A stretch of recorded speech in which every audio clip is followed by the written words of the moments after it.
Hello दोस्तों, welcome back to agri astrologer YouTube channel. आज की इस वीडियो में हम बात करेंगे इफ्को एजीटी के बारे में।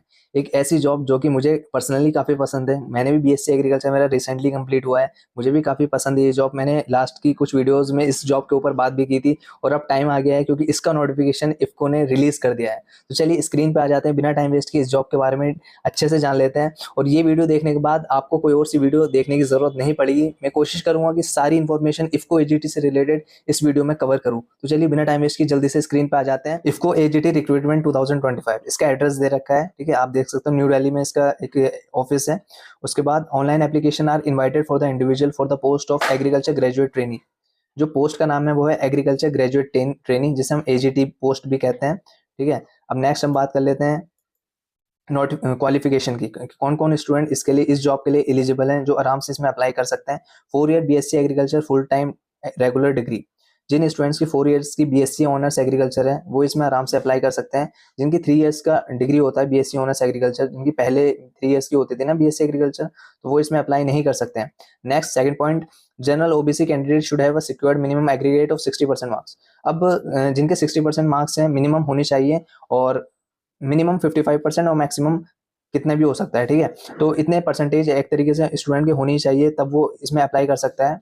और जिन स्टूडेंट्स की जो परसेंटेज होती है वो सीजीपीए में होती है, तो उसको पहले कन्वर्ट करना पड़ेगा परसेंटेज में, तब जाके आपको देखना पड़ेगा कि आपकी परसेंटेज कितनी बैठ रही है। नॉर्मली स्टूडेंट्स की 60 से तो अबव रहती ही है, तो आप आराम से इसमें अप्लाई कर सकते हो। Third point, the candidate who have pass BSc agriculture degree in the year 2022 and thereafter can only apply.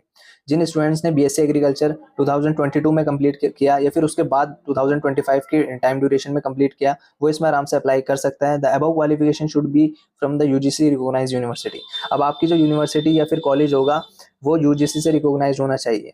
बहुत से स्टूडेंट का ऐसा होता है आईसीआर से एक्रीडेटेड होता है, लेकिन यूजीसी एक बोर्ड है। अगर आपकी यूनिवर्सिटी भी यूजीसी से अप्रूव्ड है, रिकॉग्नाइज्ड है, तो आप इसमें आराम से अप्लाई कर सकते हो। जितने भी मोस्टली 99% जो कॉलेज होते हैं वो यूजीसी से रिकॉग्नाइज्ड होते ही हैं। नेक्स्ट बात कर लेते हैं हम अपर एज लिमिट। अब इसमें एज लिमिट कितनी होनी चाहिए? 30 ईयर्स एज ऑन 1 मार्च 2025। जिन स्टूडेंट्स की उम्र एक तरीके से 1 मार्च को 30 ईयर्स के वो हो जाएंगे, तो वो इसमें आराम से अप्लाई कर सकते हैं। अगर 30 ईयर्स के ज़्यादा हैं, किसी की एज 30 ईयर्स से ज़्यादा है, तो वो इसमें अप्लाई नहीं कर सकता। बाकी रिलैक्सेशन मिल जाती है एससी एसटी वालों को, ओबीसी वालों को, ठीक है। तो नेक्स्ट बात कर लेते हैं लोकेशन की। For field officers located all over India, however knowledge of regional language for the concern state is must. अब जो नॉलेज, एक तरीके से थोड़ी बहुत नॉलेज होनी चाहिए, जो लैंग्वेज है, रीजनल लैंग्वेज है तुम्हारी, इसके बारे में हम आगे और डिटेल में बात करेंगे। Notwithstanding the selection of placement of AGT for training, the selected candidate are absorption can be posted in any of the states project establishment. अब आपको कहीं भी पोस्ट कर दिया जाएगा, ठीक है। वो प्रोजेक्ट्स के हिसाब से हो सकता है, फिर उनकी कोई गाइडलाइंस हो सकती है अपने जो कंपनी है इफ्को की।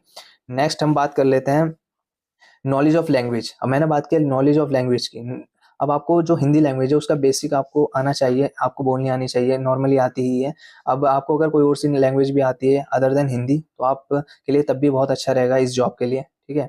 अब आपको ऐसे ही, अब ऐसा नहीं कि आपको कहीं भी पोस्ट कर दिया जाएगा, आपको ऐसे ही सिटी या फिर स्टेट में पोस्ट किया जाएगा जहाँ पर आप लैंग्वेज को अच्छे से समझ पाओ। बहुत से जॉब होती है ना कि कहीं भी पोस्ट कर दिया, लाइक आपको तमिलनाडु भेज दें, वहाँ पे तमिल बोली जा रही है और आपको कुछ समझ नहीं आ रहा, तो ऐसा आपके साथ नहीं होगा। आपको अच्छी जगह भेजा जाएगा, मतलब आपके हिसाब से। ट्रेनिंग पीरियड की बात की जाए तो इसमें 1 ईयर का ट्रेनिंग पीरियड होता है, जिसमें आपको एक तरीके से बहुत अच्छे से कंपनी की सारी चीज़ें समझ में आ जाएगी। अब इस ट्रेनिंग में आपको ऐसा नहीं है कि पैसे नहीं मिलेंगे, इस ट्रेनिंग में आपको पैसे मिलेंगे। स्टाइपेंड आपको 33,300 का मिलेगा। उसके बाद आपकी जो सैलरी होगी वो बढ़ जाएगी। इसमें दे रखा है 37 PM in the regular pay scale of 37,000 to 70,000 इसके बीच में। और इसके साथ साथ आपको क्या मिलेगा? Allowances benefit as per the rule of the organisation. इसके साथ साथ आपको अदर बेनिफिट्स भी देखने को मिलेंगे, अलाउंसेस हो गए, ठीक है, जो आप इसमें आराम से एंजॉय कर सकते हो। नेक्स्ट बात कर लेते हैं सर्विस बॉन्ड की। अब सर्विस बॉन्ड से आपको घबराना नहीं है बिल्कुल भी, पहली बात। दूसरी चीज ये है कि इसमें सर्विस बॉन्ड, जैसे कि आपके 3 इयर्स कंप्लीट हो जाते हैं, आप जॉब करते करते आपको 3 इयर्स हो गए, ठीक है, उसके बाद आपको 80,000 का सर्विस बॉन्ड देना होगा अगर आप उसी टाइम जॉब छोड़ना चाहते हो। मान लेते हैं मैं हूं, अगर मैं 3 साल तक जॉब करता हूँ और उसके बाद मुझे जॉब छोड़नी है, तो मुझे 80,000 कंपनी को देने पड़ेंगे। और मैं अगर SC/ST से बिलोंग करता हूँ तो मुझे 20,000 कंपनी को देने पड़ेंगे for a minimum period of 3 years, ठीक है, after the completion of the training. अब ऐसा है, जो जितनी भी कंपनी होती है वो ऑफिशियली सर्विस बॉन्ड लेती ही है, ठीक है, जिससे कि उनके एम्प्लॉय उन्हें एक तरीके से ना छोड़े, जो अच्छे एम्प्लॉय होते हैं। वैसे कंपनी इतनी बढ़िया है, काफ़ी अच्छी कंपनी है, आपका मुझे नहीं लगता कोई इतनी जल्दी इस जॉब को छोड़ना चाहेगा, क्योंकि इसमें सारी चीज़ें आपको मिल रही है जो कि एक स्टूडेंट डिजर्व करता है। काफ़ी अच्छी कंपनी है। नेक्स्ट हम बात कर लेते हैं सिलेक्शन प्रोसीजर। और एक चीज़ इसमें ये भी आ जाती है, इससे पहले मैं आपको बताना चाहूँगा, 3 इयर्स में आप इतना पैसा कमा लोगे कि आप 80,000 भी दे सकते हो, आपके लिए वो बड़ी बात नहीं होगी। तो अब बात कर लेते हैं सिलेक्शन प्रोसीजर की। Eligible candidate will be required to appear for preliminary computer based test. अब इसमें 3 प्रोसेस होते हैं, उसके बाद आपका सिलेक्शन होता है। पहले आपको ऑनलाइन टेस्ट देना पड़ेगा, जैसे सीयूईटी का हुआ था हमारा, कंप्यूटर पे हम गए थे, ठीक है, वहाँ पे हमें एक तरीके से एग्जाम देना हुआ था। मेरे सीनियर ने भी एग्जाम दिया था, मैंने भी बीएससी एग्रीकल्चर ही किया है, तो मुझे पता है हमारे सीनियर्स ने किस तरीके से ये एग्जाम दिया था, इसलिए मैं आपको और अच्छे से बता सकता हूँ। तो सबसे पहले उन्होंने एक टेस्ट दिया था जो कि कंप्यूटर बेस्ड टेस्ट था, या फिर आप अपने फ़ोन से भी दे सकते हो। मैं यही रिकमेंड करूँगा कि आप अपने लैपटॉप या फिर कंप्यूटर से दो, उसमें काफ़ी सहूलियत रहती है। फिर उसके बाद आपका फाइनल ऑनलाइन टेस्ट होगा, ठीक है। जो स्टूडेंट ऑनलाइन टेस्ट को, फर्स्ट ऑनलाइन टेस्ट को अगर क्वालिफाई कर लेते हैं, तो उनका फाइनल वो शॉर्टलिस्ट कर दिए जाते हैं फाइनल राउंड के लिए, फाइनल पेपर के लिए। उसके बाद आपका ये पेपर आपका घर पे नहीं होगा। जो पहला पेपर है वो तो आप अपने घर से दे सकते हो, लेकिन जो सेकंड पेपर होगा वो आपको सेंटर जाएंगे, लाइक अहमदाबाद, ठीक है, रायपुर, पटना, आप अपने अकॉर्डिंग कोई सा भी जो सेंटर है वो इसमें रख सकते हो।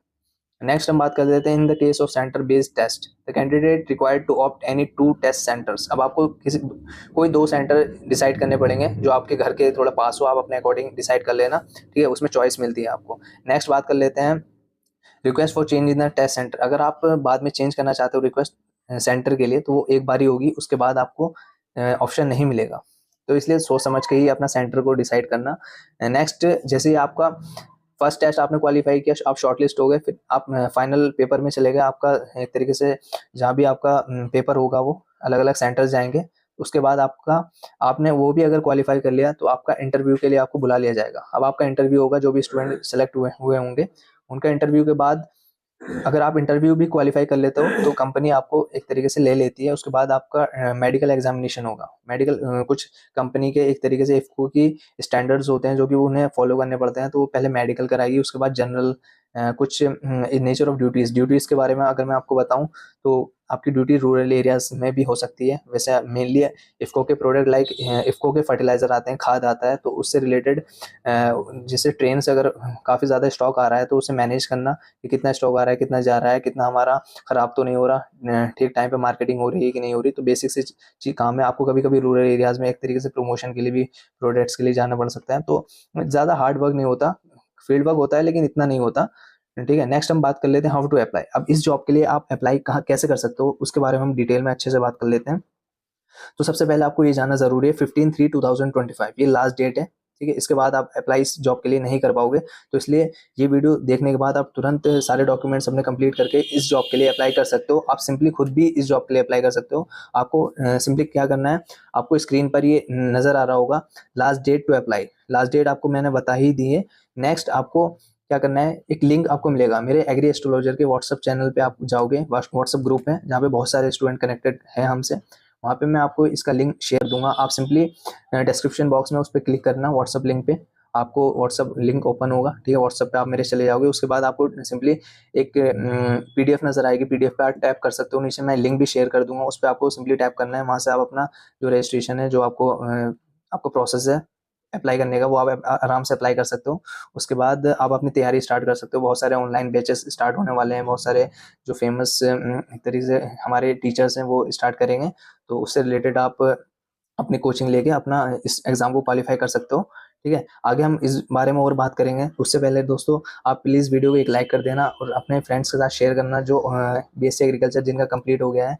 और चैनल पर नए हो तो चैनल को सब्सक्राइब यार ज़रूर कर देना। मैं इस टाइप की इन्फॉर्मेटिव वीडियोज़ अपने चैनल पर बनाता ही रहता हूँ। आपका कोई डाउट है तो नीचे कमेंट कर देना, मैं कोशिश करूँगा हर एक कमेंट का रिप्लाई करने की। बाकी दोस्तों कैसी लगी आपको वीडियो, ये भी आप कमेंट सेक्शन में ज़रूर बताना। मिलता हूँ आपसे इसी टाइप की किसी नेक्स्ट वीडियो में, तब तक के लिए टेक केयर, बाय।